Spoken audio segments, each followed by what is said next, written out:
A hand reaches out, touches your shoulder, pulls your hair, and no one's there. Lights turn on and off by themselves. Doors open, slam shut. The sound of children laughing, but not a kid in sight. Barbies fly off the shelves. A ball bounces down an aisle, all on its own.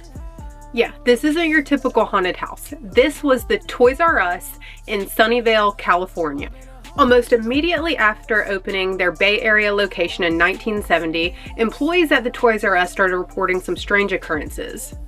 Employees said that dolls were flying off the shelves, that they'd find toys stacked in weird little ways randomly around the store. They'd go into the bathroom and all the water faucets would be running, pouring out of the sinks. Employees even said that they heard their names being whispered. One employee said that he heard it over the loudspeaker, like over the intercom. Could you imagine? Or what if it was really just them trying to get his attention? Like, Don, we really need you in aisle 4. Come get the freaking Legos off the floor. Okay, so after being haunted for almost a decade, the Toys R Us employees, they're fed up and they're like, we need to get a psychic in here and do a seance.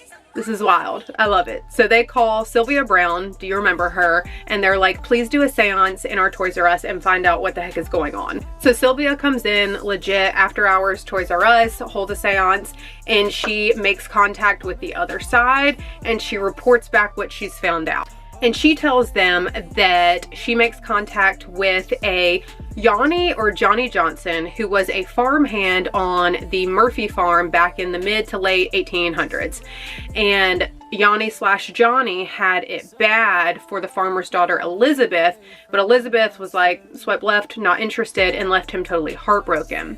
So totally heartbroken, engulfed in misery, Johnny, the farmhand, can't even chop wood right, and he accidentally axes himself in the shin and tragically dies. And now he haunts little kids at the Toys R Us.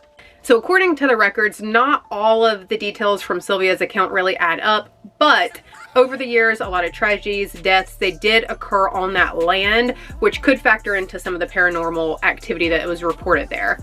The Toys R Us closed its doors in 2018, and in a twist that we all predicted, it spent some time as a Spirit Halloween store, and it is now an REI.